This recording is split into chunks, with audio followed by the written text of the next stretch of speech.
We've all seen the perfect YouTube videos of Iceland, and yes, it's spectacular. But what if we told you not everything always goes to plan? We decided we'd take a break in the weather.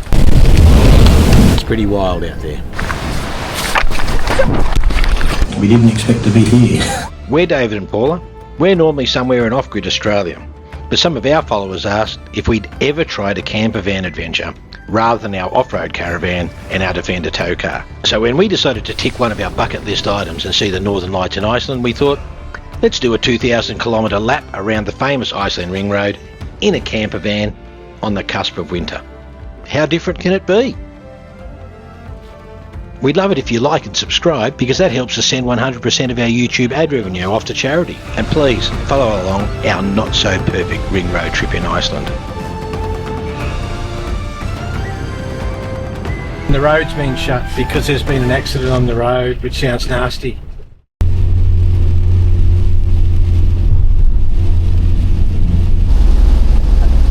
Hey, g'day. G'day. Piddling down with rain. We're sort of stuck in, do we do some local walks from the Skaftafell campground? Skaftafell campground is really good. Expensive, it is expensive, but it's well equipped,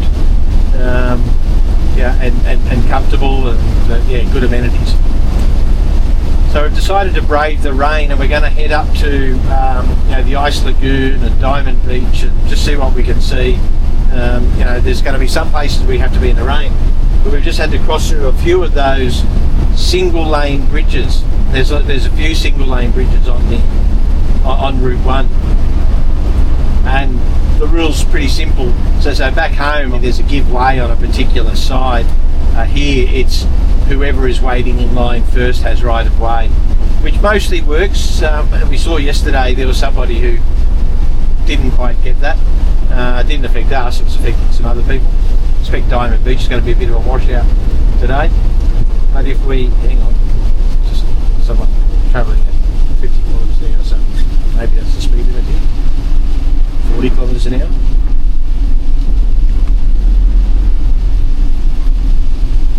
We're definitely in a 70 zone, but we're travelling apparently at 40 kilometres an hour. A lot of tourists on Route 1. Yeah, so we'll come up to another one of those single lane bridges. Not sure how it's going to work with the car in front of us that's crawling along. Obviously he just stopped. He's a good guy.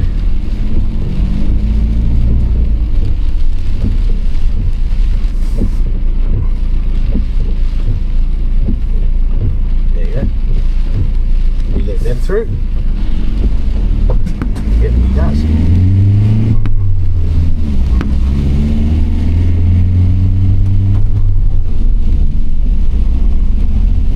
Jokulsarlon, I think that's how it's pronounced, but I'll get that right sometime today.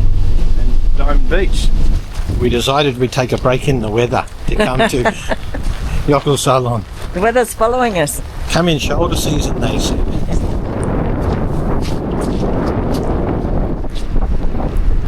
at that. Iceberg.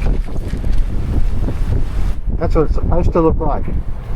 And this is what we got. You paid for the adventure package, didn't you?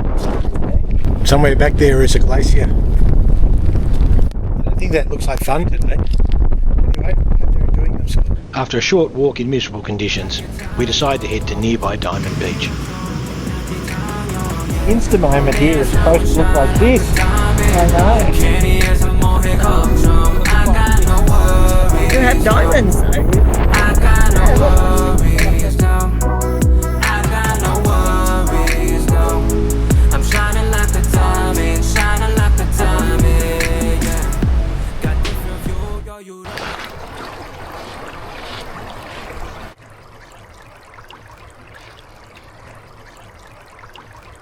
I think we like this one. There's not as many people. No. And you sort of get down closer to the ice in the lagoon. Now this one's a completely enclosed lagoon, so the other one opens out into the ocean, which is why you get that Diamond Beach. Yeah. But this one, come in, you go for a walk through here, fewer people. You can see the glaciers in the background, and you see lots of ice close by.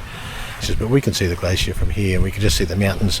I hope it comes through on the camera because it's a bit foggy today. Yeah, and the mountains sort of through the clouds. Yeah. It's very Icelandic. Yeah. Okay, well, I think this one's better, don't you? We've been cold and wet most of the morning, so it's time for some nice hot soup.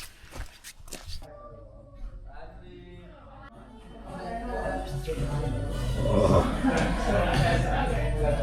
Yummy. Yum, yum.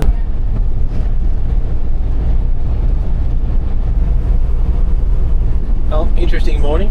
I think the ice or the iceberg lagoon, look, it's fine. It might have just been the weather, but and Diamond Beach, that was actually more fun, we thought. And again, it could have just been the weather. Hardly the Insta moment down on the Diamond Beach. We came back through Fjallsarlon, the smaller landlocked ice lagoon. It was actually quite a good walk. Again, the weather had lifted a little bit, and then we actually got some sun breaking through, so that really helped. But there was just fewer people there. You saw the same sort of thing, just on a slightly smaller scale. For our money, Fjallsarlon is actually a better deal, and I don't think we had to pay for parking. No. So if you're trying to toss up between the two, go to Fjallsarlon, we reckon. Anyway, each to their own. At Diamond Beach, maybe when there's lots of ice and the sun's out, you can get your Insta moment. It was quite funny watching some people trying to get their Insta moment, in that abysmal weather. Good on them. They're just trying to make the most of it. And we're going to head back. I can't even name the name of the glacier that we're going to sort of go and look at. That all just depends. The weather's closed back in again, so it might not work. And then we'll head back to Skaftafell and settle in for the evening. We're spending a few nights in Skaftafell, so again, we're sort of caught up with the weather and an extra night, but we've decided we're going to have to just push through. We're going to have some big legs in the back half of the ring road, we think.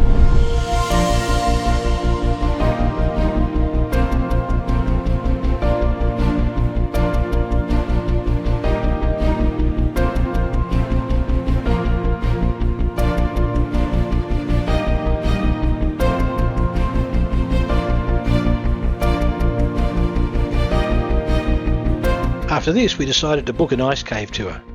We never got to do it though.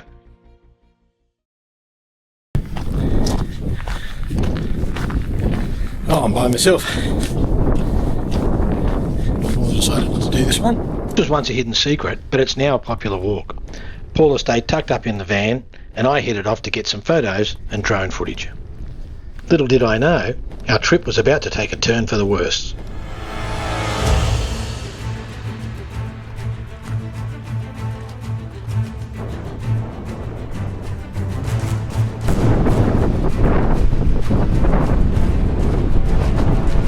And this should have been a warning.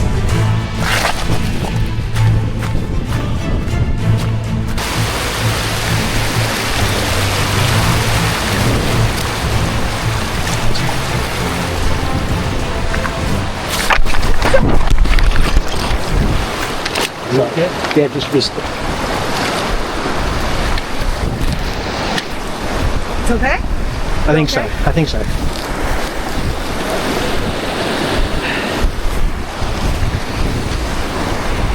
Maybe not. Hey, it's David from the future. So I just wanted to fill in a few gaps. First of all, I knew instantly that I'd done something pretty serious and thought I'd broken my wrist. After a couple of minutes of settling, it was clear I wasn't going on to the canyon, so started to head back. And first of all, I've got to thank a wonderful French couple, Christian and his wife from Strasbourg, and they were quite helpful. I was able to walk, so once I settled, I was fine. Clearly had done some damage to my wrist. But the guys wanted to help out. I was grateful for the assistance when we walked the 40 minutes back to the car park where Paula was waiting, surprised to see me at that stage. For emergency calls, the whole range of assistance, in Iceland, it's 112. So they've got a really useful app. It's the 112 app, and on the website 112, and if you dial it's 112, it's the same number, but the app takes you through into a chat and a series of questions. If it's an accident, what sort of accident is it? Wound or broken bones, as was the case in my case. And so it essentially starts the triaging process almost immediately. And then you send it off, and it gets sent as a text. Now, we couldn't get connection straight away, so it normally would open a chat and would send a text and would get the system going. Or if you dial 112, if you've got a mobile connection, the same thing happens. In our case, we were travelling on an eSIM with data. We think that was the problem. It's geared to having a mobile or a cell signal. So we just drove back to Skaftafell and with the assistance of the rangers. Now, it's not their job to provide this assistance, but they let us use the landline because we were just having problems with that connection. The app then started to work, so it was a connectivity issue, and everything worked out fine. They triaged us. Rather than calling an ambulance, we didn't need an ambulance. They connected us to a telehealth nurse, and they did sort of an initial triage on the phone, and then connected us to what they thought was the best clinic, which was Hoff, and we contacted the doctor, and the clinic was about to close, and they didn't rate it as an emergency that warranted them to stay open overnight. So we just had it all strapped up. We had dinner, took some paracetamol, and settled in for the night. So just remember 112, get the app on your phone. The guys at Skaftafell, very helpful. The system actually worked well and triaged, and once we got that connectivity, we sort of felt that we were getting good information. So just...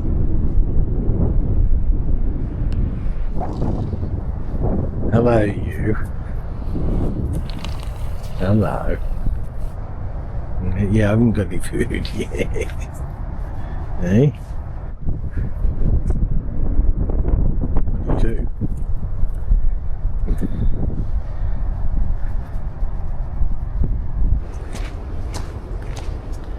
It's a little bit chilly. Pretty, isn't it? It's very pretty. Okay. It's been an early morning start. So, after having my fall at Mulagljufur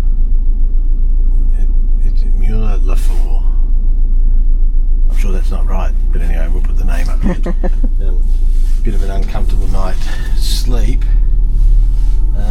It's a clinic sort of an hour in one direction and an hour and 50 in the other direction, and the general advice was to go to Hoff because we're heading in that direction.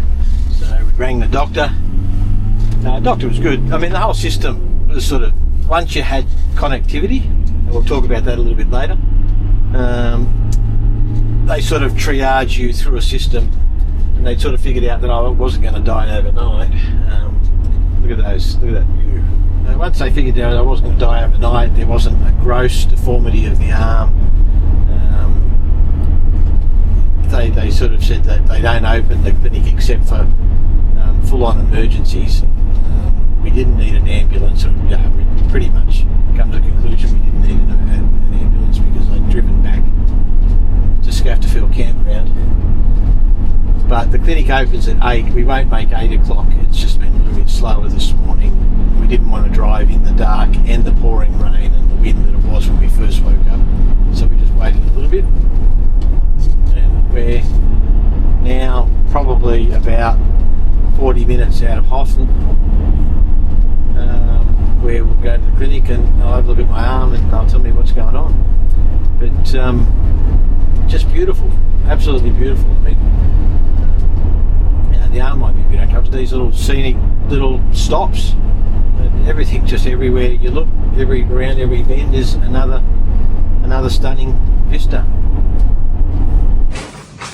We didn't expect to be here. Definitely not.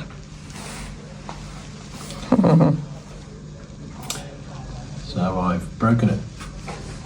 So they're going to splint it or plaster it, and then we'll get on our way. We might have a rest today, though. We'll see. We'll see. There's more of Iceland to see. It's too much and not enough time. I didn't get to finish that canyon. I know. You're not coming back.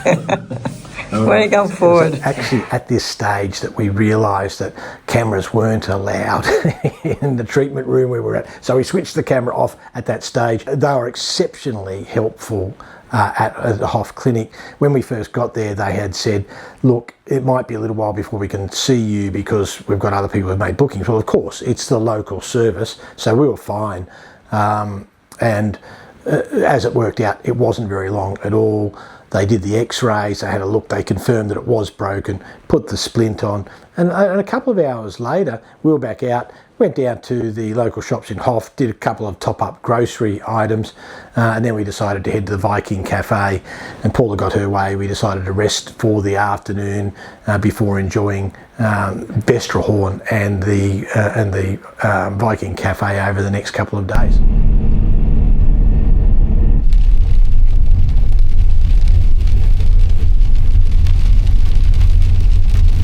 Check that out. I mean, we knew that the road was gravel in, so that's no issue. Just take care in here. It's a little bit slippery today with it being raining. But look at that view. Just absolutely look at that view. And that's not even the best of the views yet.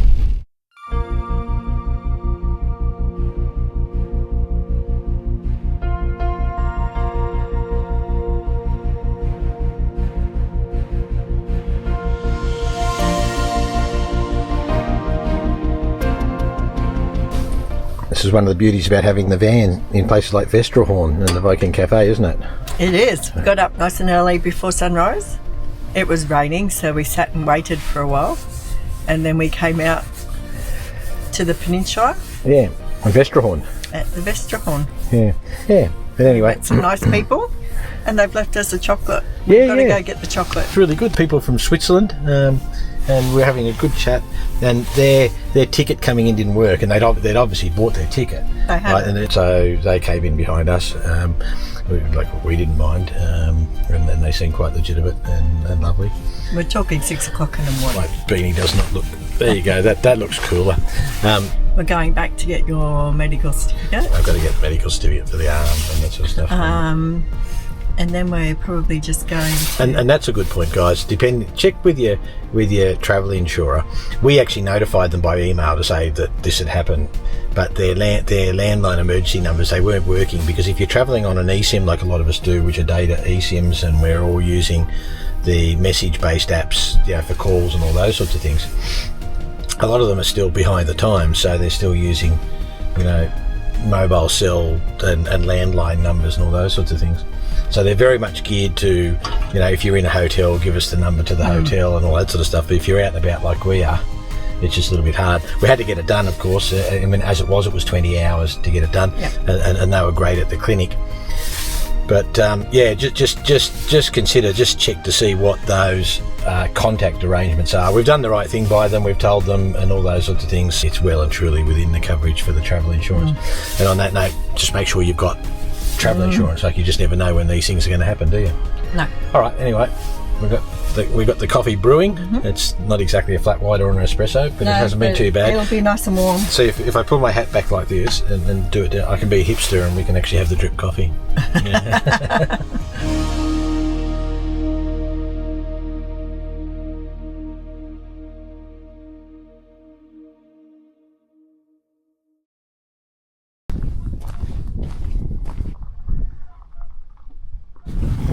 The Viking Cafe is getting an upgrade, so it's not just the rustic building that we've all just seen on all the various YouTube videos. Now, by the way, when you come down to the peninsula, Stocksness Peninsula, you actually have to pay. Now, it's included if you're camping here, so I have the little pass just in case somebody asks me, because I'm just walking down at the moment. But it's no longer just the rustic little cafe that you've seen on all the YouTube. They're expanding. Not quite finished the renovation in there, but it's mostly done. And the old building still forms part of the actual cafe at the back. quite friendly. Look, it is expensive, right? All of Iceland's expensive, and it's just a fraction more expensive, yeah, including for camping fees and those sorts of things. We've seen some of the reviews about some of the bathrooms and those sorts of things. We found them fine. I mean, mostly clean. I think one of the problems is that there's a big surge of just day trippers and those sorts of things, and that can untidy it a little bit, so they restrict when they open the showers, for example, for the campers. But no, we've liked it. I'm just walking down. We got up early this morning to see if we could get some early shots. There was a lot of cloud around the top. Good, I got a couple of decent shots out of it all, but more as the light had got up a little bit, so it wasn't the ideal light in the end. So I'm just coming down to see if I can get some shots with the afternoon sun. A bit of cloud coming over the sun, so that's going to affect that a little bit. I would have liked to have a bit of a golden hour. Yeah, it's quite pretty and quite stark. The day we came in was a bit yuck, but we were tied up with me getting my arm fixed up anyway. Yeah, today's been quite good, been quite civil, and we've actually had some moments of sunshine, those sorts of things. We had to duck back in to Hof to get the medical report for the insurance for the treatment I got for the arm, but that was easy. And it's predicted that there might be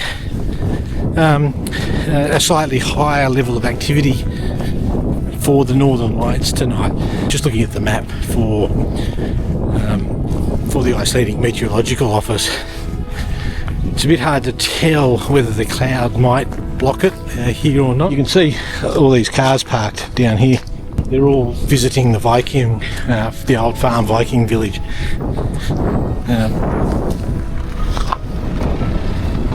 You'll see, I don't want to get run over, of course. You'll see that it was a movie set, a built for a movie set. As I understand it, never actually got used as a movie set.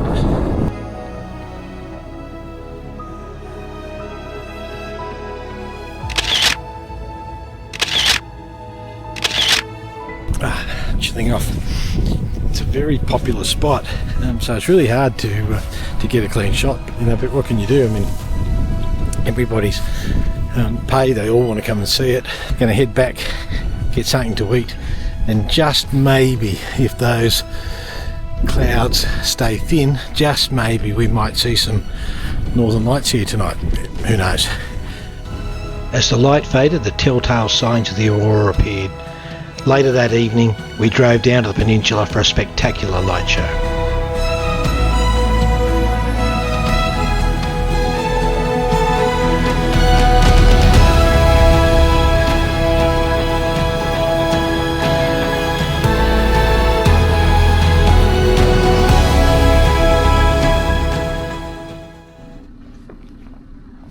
G'day. Let's go and get some waffles. Waffles. Beautiful day. Going into the partially renovated Viking Cafe. Your double espresso is full, is it? Yours is full. Yeah, you're welcome. Thank you. You're welcome.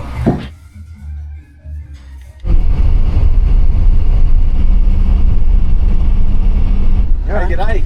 G'day. We're just leaving Stockness, Peninsula, Viking Cafe, Vestrahorn. What a stunning place. I think we saw Vestrahorn. We didn't get snow caps, of course, but we had it with the fog and the misty clouds going through. We got Northern Lights, spectacular Northern Lights last night. I mean, quite often with the Northern Lights, you can only see them through your camera, but we could actually see them with the naked eye last night, so they were very active. And we were just out for hours, so we didn't get to bed until really late. Well, for me, probably early in the morning. And then we were grabbing breakfast, and it was a beautiful morning, and we thought, I wonder if we can get the sort of the reflection image of Vestrahorn. We went out and we just caught it. The wind was just starting to pick up. So now we're sort of off to the east coast, like Egilsstaðir, Svinafellsjokull. We're just butchering our Icelandic, so everything apart from tack and packford, we just get the wry smiles of the Australian accent with whatever we're trying to do. But anyway, the Icelandic people are just terrific. Great stop, Viking Cafe. We unfortunately we paid for electricity. We've been doing that. We'll talk about the van a little bit later in the video, but we're having to plug in. There's no solar panels, so we're sort of missing our van at home. We've got solar panel, tons of battery, that sort of stuff. We can stay off grid for weeks if we need to. The van's been going. There's something going wrong with the collision sensor in the front, so it's obviously got dirt or something. I don't know where the collision sensor is. So we're having to plug in for electricity, so that's just extra cost.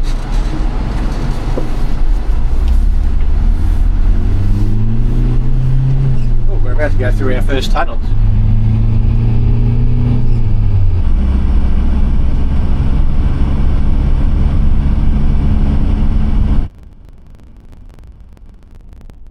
Light at the end of the tunnel.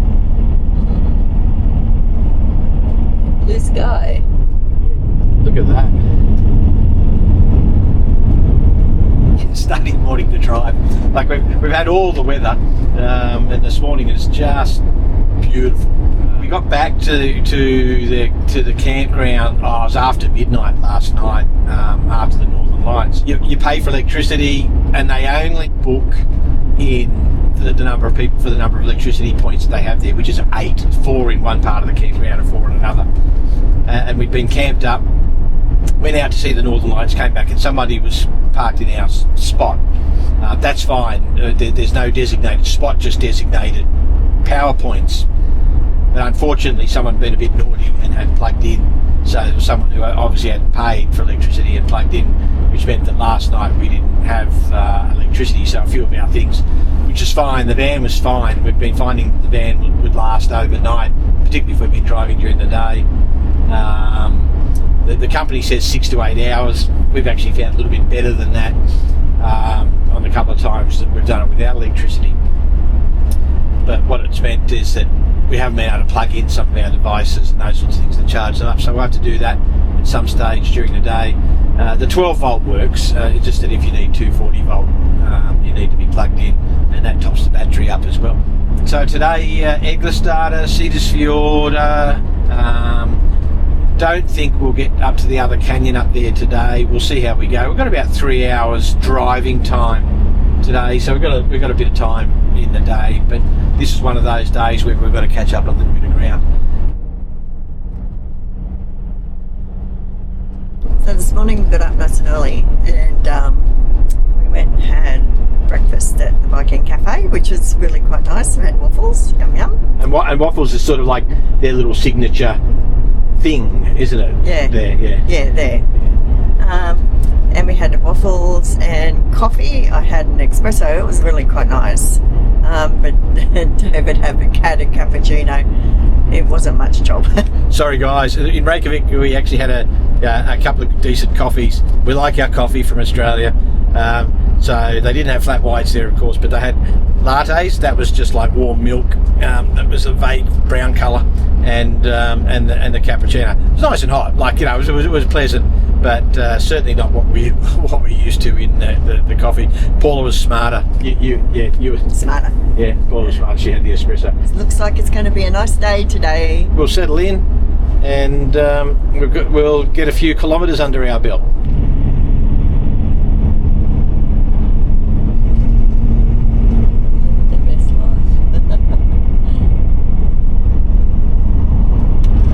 Get a bit of that.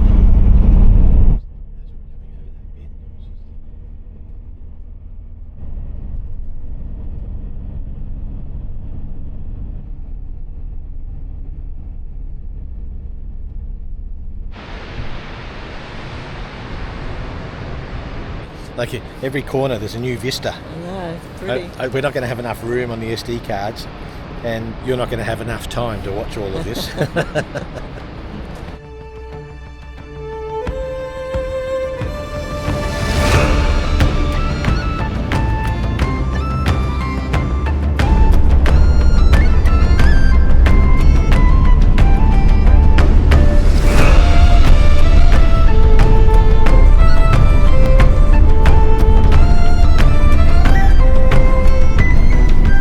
It's a gravel road.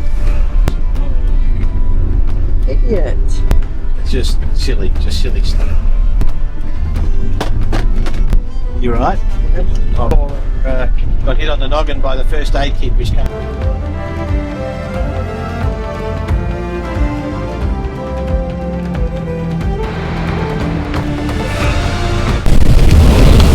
pretty wild out there. What happened today? The wind won.